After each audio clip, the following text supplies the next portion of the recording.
이 예배에 같이 하신 모든 분들을 사랑하고 축복합니다. 코로나 상황이 좋지 않아서 참 우려가 많은데 모두 강건하시기를 기도하면서 바랍니다. 제가 갑자기 설교단에 나와서 매우 당황하셨으리라고 생각합니다. 아무래도 제일 황당한 것은 제 자신이겠죠. 한 달 전쯤에 목사님께서 느닷없이 저에게 설교를 부탁을 하셨습니다. 도저히 말이 되지 않는다 생각하면서도 또 주님의 음성이었거니 하고 순종하는 마음으로 받았습니다.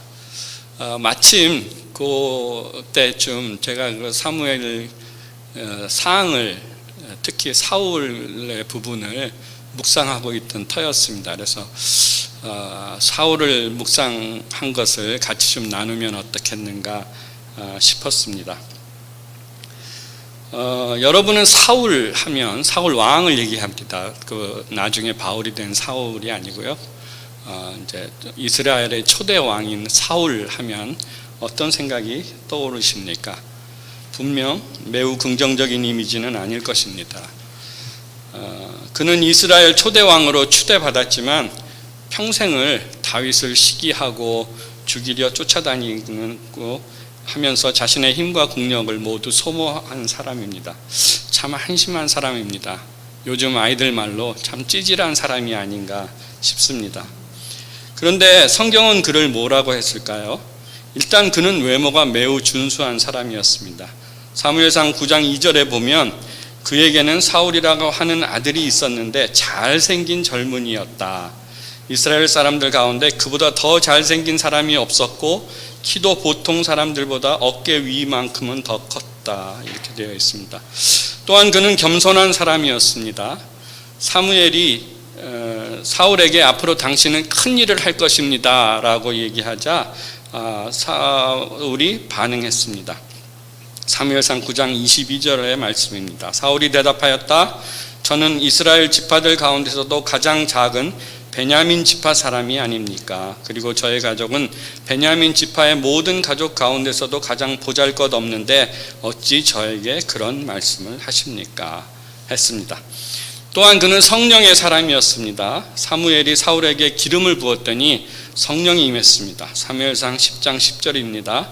그때에 하나님의 영이 그에게 세차게 내리니 사울이 그들과 함께 춤추며 소리를 지르면서 예언을 하였습니다.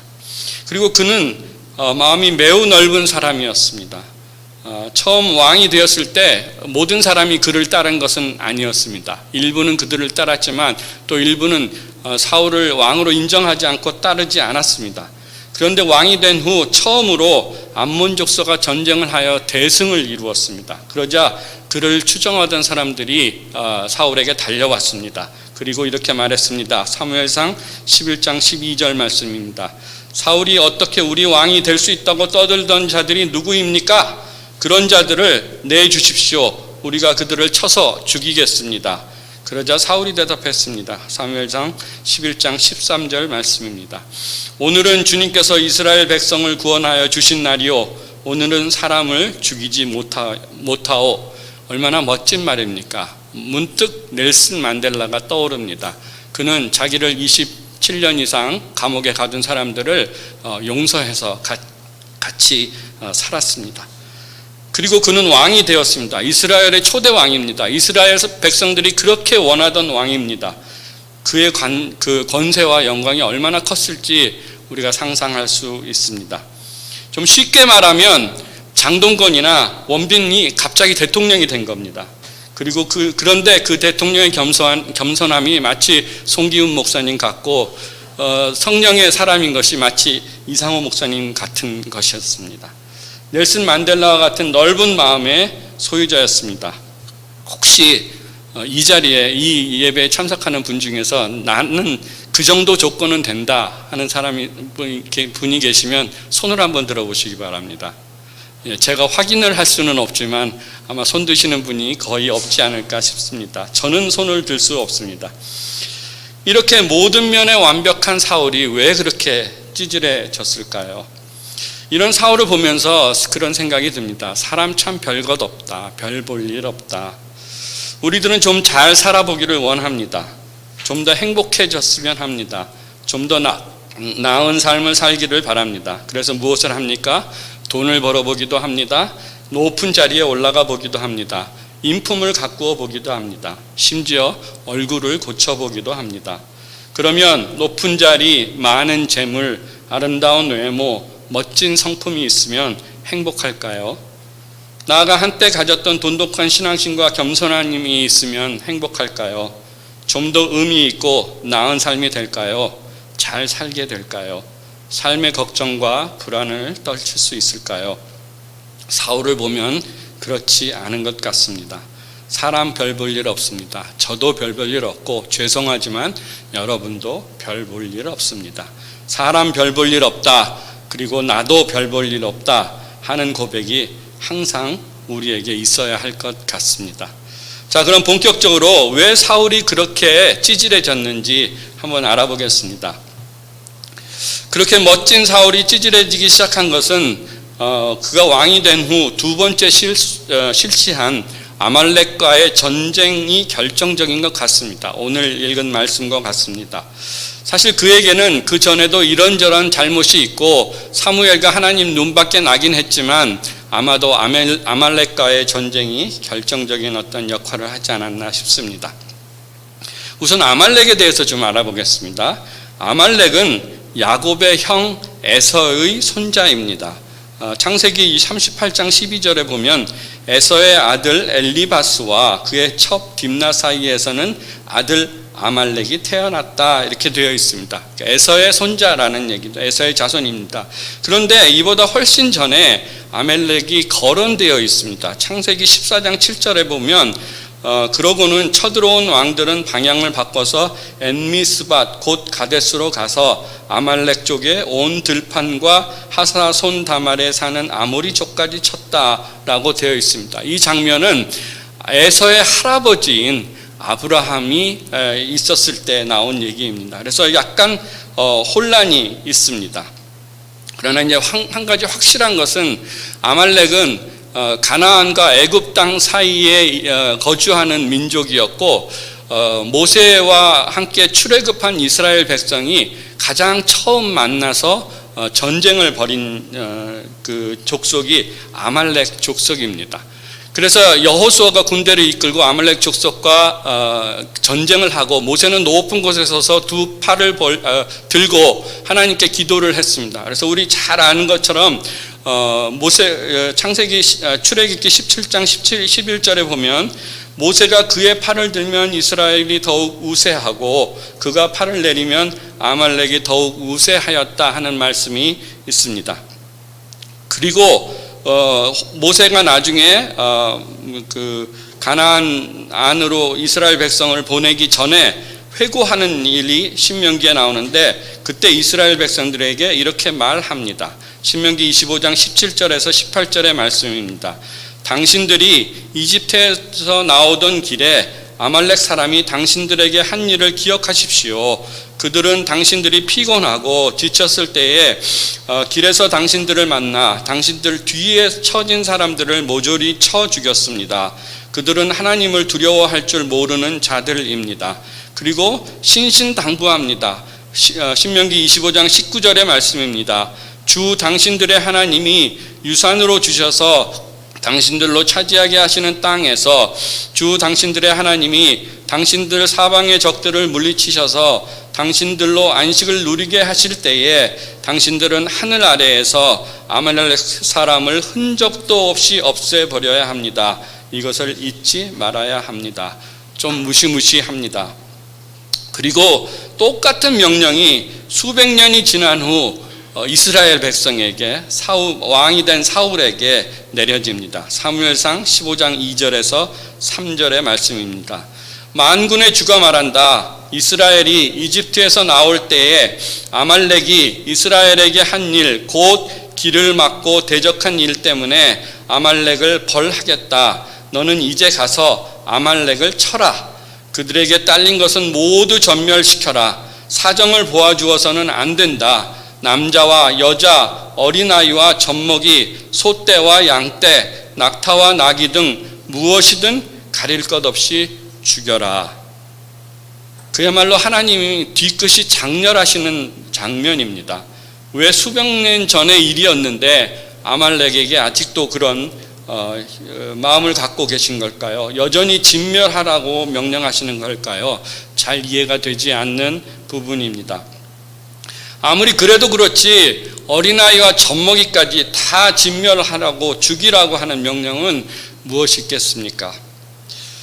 제가 오래전부터 친하게 지내는 친구가 한 명 있습니다. 그리고 전도를 굉장히 하고 싶은 친구입니다. 그 자신도 호기심이 있어서 성경을 읽곤 합니다. 그러나 아직까지 믿음을 갖지 못했습니다. 그 친구가 성경을 읽으며 가장 이해하지 못하는 부분이 바로 이 부분입니다. 소위 사랑의 하나님이라고 하면서 어찌하여서 젖먹이와 어린아이까지 죽여야 되느냐라고 저를 만나면 질문을 합니다. 저라고 뭐 대답이 있겠습니까? 저도 잘 이해하지 못하겠습니다. 그래서 이런저런 목사님의 설교도 들어보고 신앙서적도 봤습니다.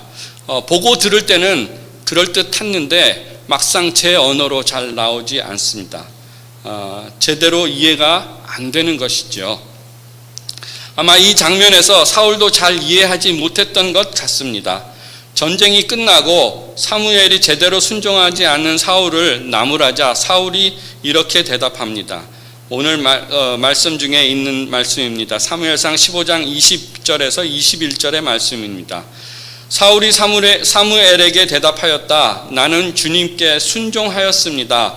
주님께서 보내시는 대로 전쟁터로 나갔고 아말렉 왕 아각도 잡아왔고 아말렉 사람도 진멸하였습니다. 다만, 그래서 다만이 매우 중요합니다. 다만 우리 군인들이 전리품 가운데서 양떼와 소떼는 죽이지 않고 길갈로 끌어왔습니다. 그러나 그것은 예언자께서 섬기시는 주 하나님께 제물로 바치려고 진멸할 짐승들 가운데서 가장 좋은 것으로 골라온 것입니다. 사울의 이해 정도였습니다. 예, 다 했습니다. 왕도 잡아오고 사람들도 죽이고 다 했습니다. 그런데 다만 내 생각에 하나님께 제물을 좀 드리는 것은 좋을 것 같아서 좋은 것들만 골라서 가져왔습니다 하는 것이었습니다. 김동호 목사님이 즐겨 사용하시는 예화가 있습니다. 우리는 알지 못하는 길을 갈 때 내비게이션을 사용합니다. 내비 아가씨의 말을 따라서 왼쪽으로 가라 하면 왼쪽으로 가고 오른쪽으로 가라 하면 오른쪽으로 갑니다. 우리는 그 길을 알아서 가는 것입니까? 혹은 믿고 가는 것입니까? 우리는 내비를 만든 회사가 거짓말을 하지 않을 것이라는 믿음이 있기 때문에 믿고 따라가는 것입니다. 처음 가는 길은 우리는 알 수 없습니다. 그렇지만 내비 아가씨가 좌회전을 하라 그러면 믿고 좌회전을 하는 것이죠. 어차피 우리 인생길에서 중요한 일들은 미리 알 수 없습니다. 어느 학교를 갈 것인지, 누구와 결혼할 것인지, 어느 직장을 갈 것인지 어떻게 알겠습니까? 그리고 그 후에 어떤 일이 일어날지도 전혀 알 수 없습니다. 그저 잘 만든 내비가 있으면 우리 인생길에서 한 걸음 앞이라도 비춰주었으면 하는 소망이 있을 뿐입니다. 그런데 세상을 만드신 하나님께서 우리를 사랑하셔서 우리 인생의 내비가 되시겠다고 하십니다. 내비 아가씨처럼 모든 인생의 갈림길에서 친절하게 알려주시는 것 같지는 않습니다. 그러나 우리가 말씀을 잘 분별하면 분명하고 명확하게 말씀하고 계시는 것을 알 수 있습니다. 나에게 순종하라 말씀하고 계신 것입니다.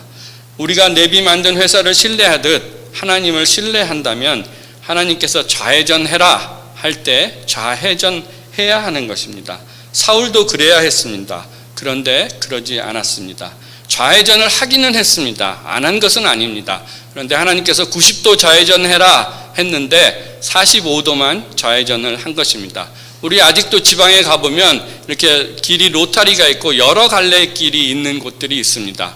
거기서 90도 좌회전해서 가는 길과 45도 좌회전해서 가는 길은 분명히 다른 곳입니다. 다시 한번 사무엘상 15장 21절을 읽겠습니다.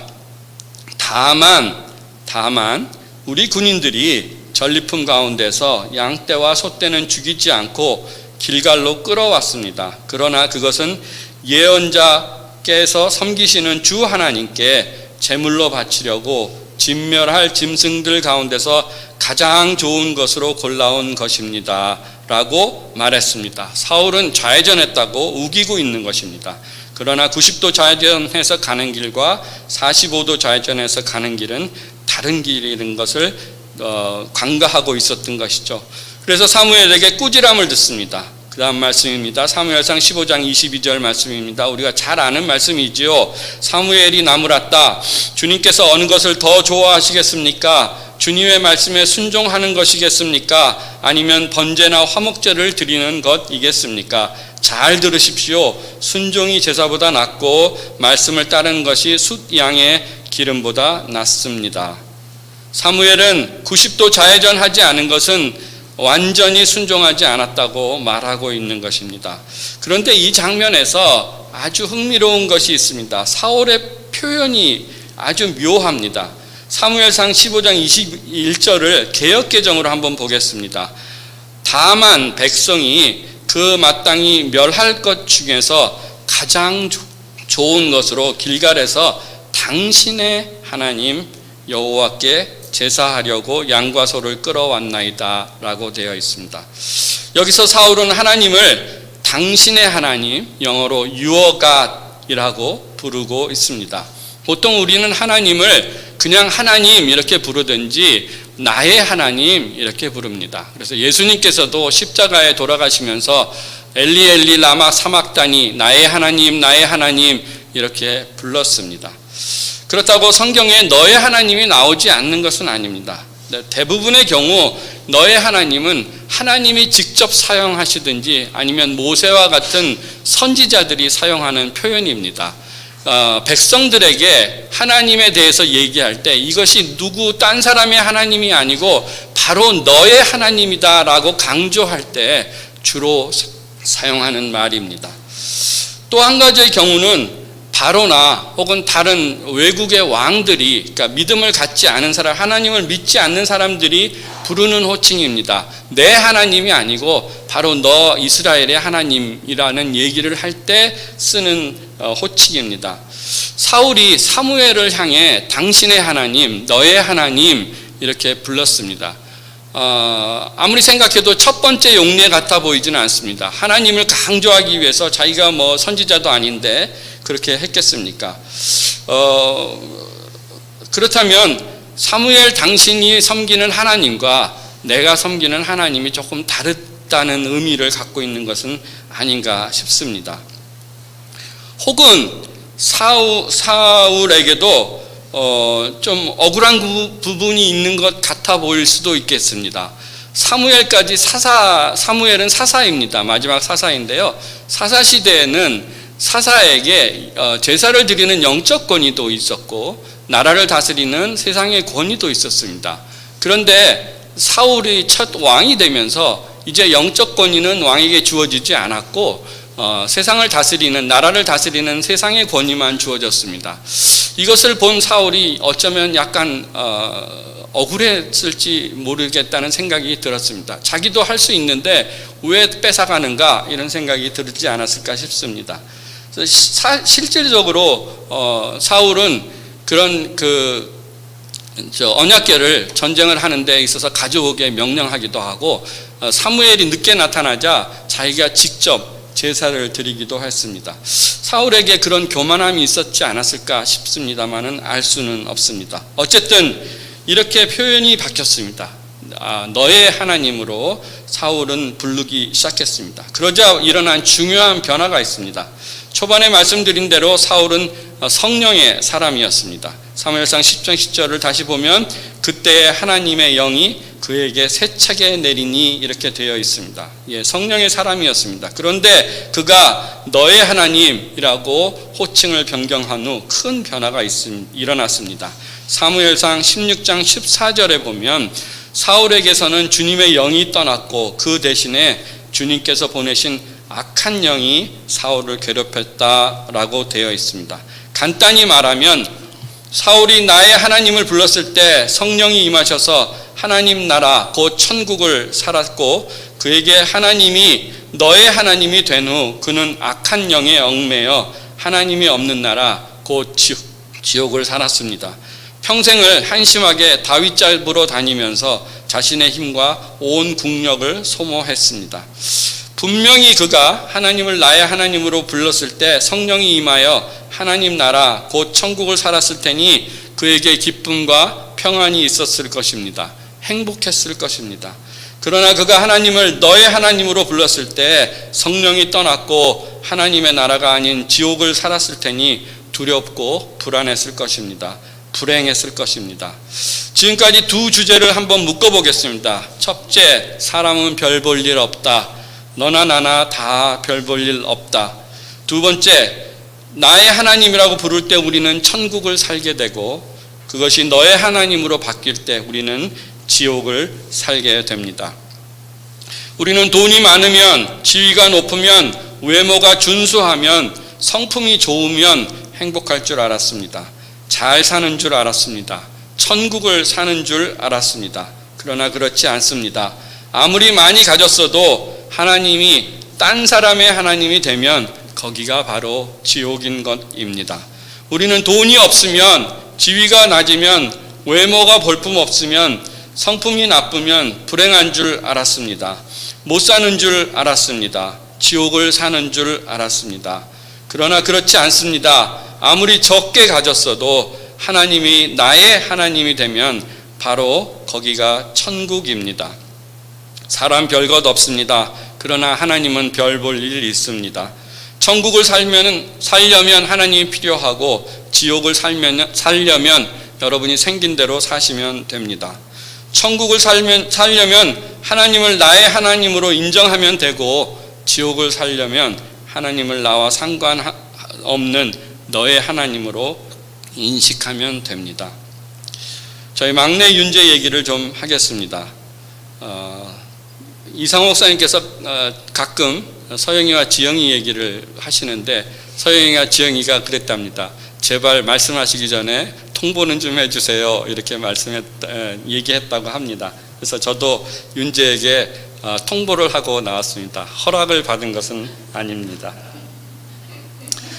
윤재는 오랜 시간 컴퓨터 앞에 앉아 있습니다. 그 아이의 특기와 취미가 영상을 만드는 것이어서 상당한 시간을 영상을 만드는 것이 굉장히 힘든 일이더라고요. 그래서 이 온라인 중계를 하신 우리 송기훈 목사님과 지영이에게 정말 감사의 말씀을 올립니다. 정말 이분들 고생하시는 것 같습니다. 여러분 댁에 계신 분들 이렇게 박수를 한번 쳐서 이분들을 격려해 주시면 참 좋겠습니다.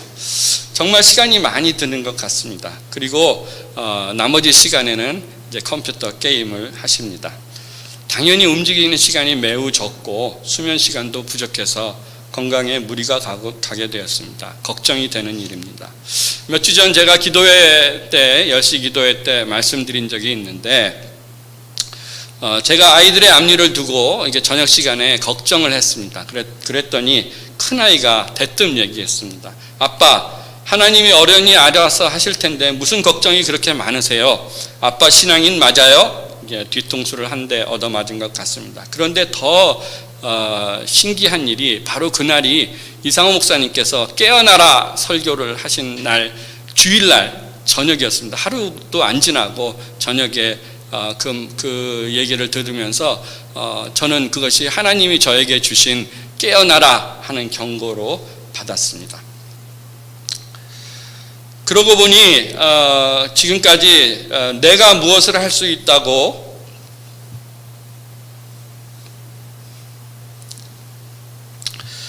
내가 아이의 미래를 좀 바꿔볼 수 있다고,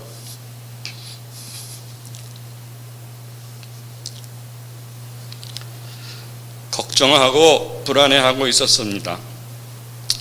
제가 하나님을 나의 하나님이 아닌 너의 하나님으로 그 부분에서 인식하고 있었던 것입니다. 그래서 회개했습니다. 나의 걱정과 기도의 방향이 잘못되었던 것을 회개한 것입니다. 지금까지 여러 번 회개를 한 적이 있습니다. 그런데 대부분 잘못하고 뭔가 실수한 일들에 관한 회개였습니다. 나의 기도와 걱정의 방향을 바꿔야 한다는 회개는 사실 처음 해본 것 같습니다. 제 인생에서 처음 해본 가장 중요한 회개가 아닌가 싶습니다. 이렇게 자녀들에 관해 너의 하나님이라고 부를 때 저는 걱정에 쌓여 있었습니다. 요것은 제가 해야겠네요. 하나님 좀 가만히 계셔 보세요 할 때는 매우 불행했습니다. 지옥을 살고 있었던 것입니다. 그런데 회개를 하고 방향을 돌리니 달라졌습니다. 새로운 소망과 기도의 제목이 생겼습니다. 여전히 막내 윤재는 오랜 시간 컴퓨터 앞에 앉아 있습니다. 게임에 몰두합니다. 전 같았으면 한숨을 쉬기도 하고 아이에게 화를 내기도 했을 것입니다. 그리고 하나님께 불평하며 기도를 했을 것입니다. 그런데 저의 기도의 제목이 바뀌었습니다. 현대의 모든 아이들, 특히 남자 아이들은 대부분 게임 중독이라 해도 과언이 아닐 것입니다. 이로 인한 개인적 사회적 해악은 이루 말할 수 없습니다. 앞으로 누군가 이렇게 중독된 아이와 어른들을 회복시키고 살려낼 사람이 있어야 하지 않겠습니까? 그 일을 누가 하겠습니까? 바로 게임 때문에 고생을 해본 우리 아들이 적임자가 아니겠습니까? 주님께서 아마 그렇게 쓰시려고 하는 계획이신 것 같습니다. 그리고 저의 걱정의 방향이 바뀌었습니다. 그럼 한동안 우리 윤재 형제님께서 게임을 열심히 하실 텐데 그동안 어떻게 몸과 마음의 건강을 지키게 도와줄까 하는 마음이 생겼습니다. 걱정의 방향이 바뀐 것입니다. 그것이 나의 걱정과 기도가 되었습니다. 하나님, 우리 아이가 윤재가 게임 조금 더 하게 하실 것 같은데 건강히 잘 견뎌내게 해 주십시오.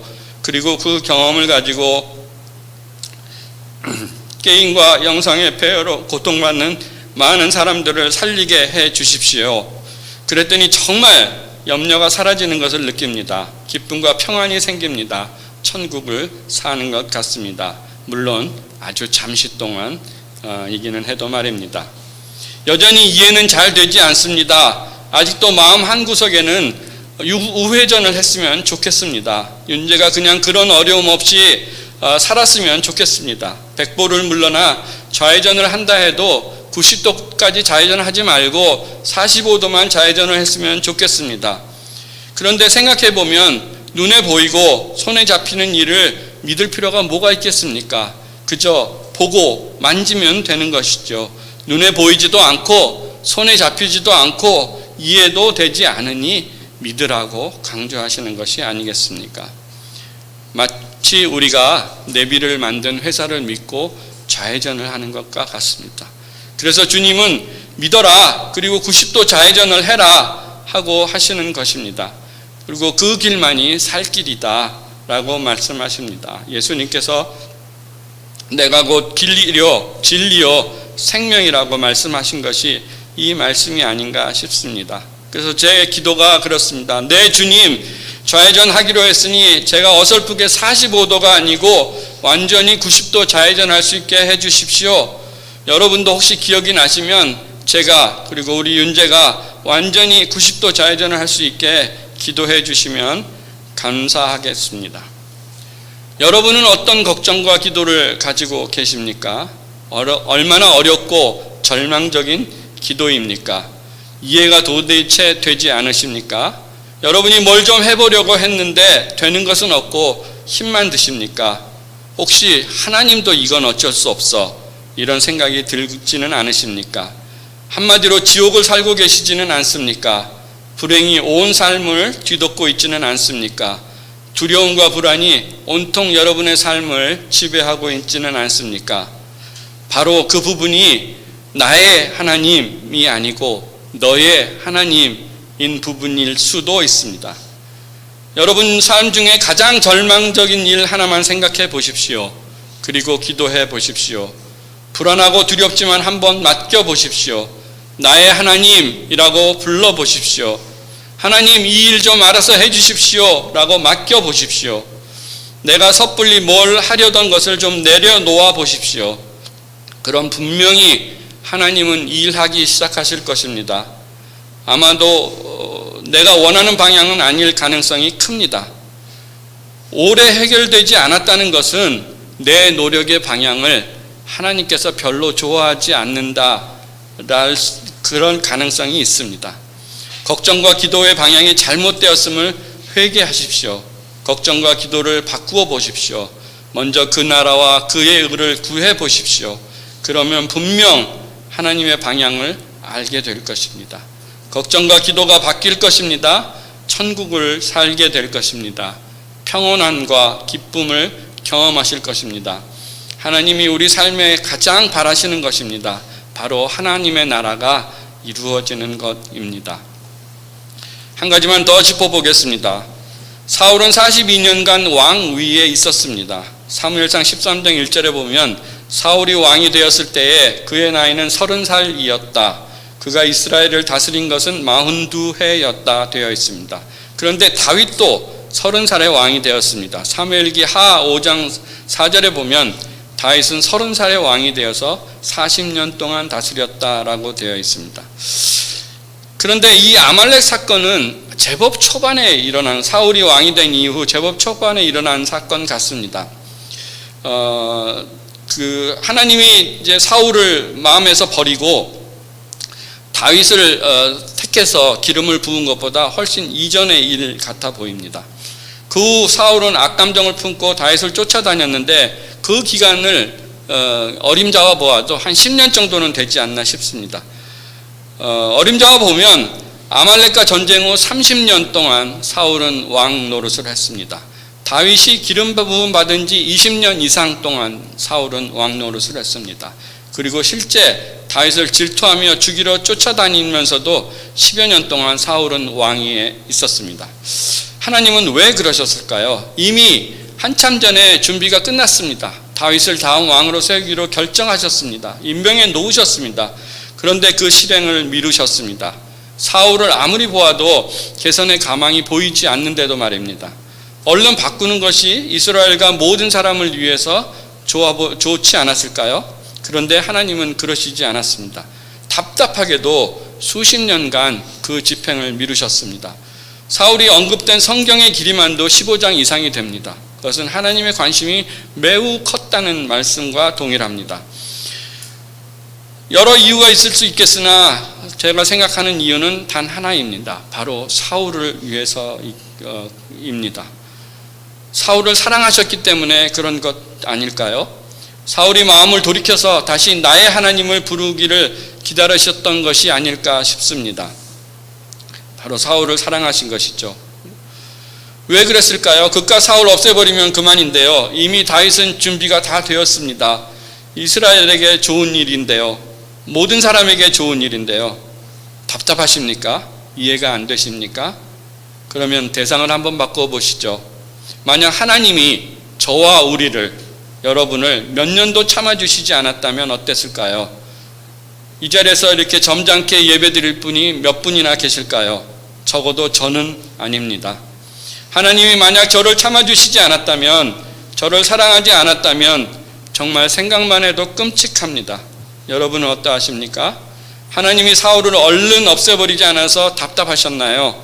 하나님이 여러분을 얼른 없애버리지 않아서 답답하신가요? 그래서 예수님께서는 요나의 표적밖에 보여줄 표적이 없다 하신 것은 아닐까 모르겠습니다.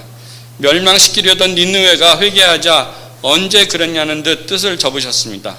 요나 자신은 전문 용어로 뚜껑이 열렸죠.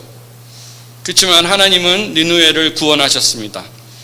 아마도 사울이 회개하고 다시 나의 하나님 이렇게 불렀다면 사울은 아직까지도 이스라엘을 세운 초대 왕으로서 추앙받고 있지 않을까 싶습니다.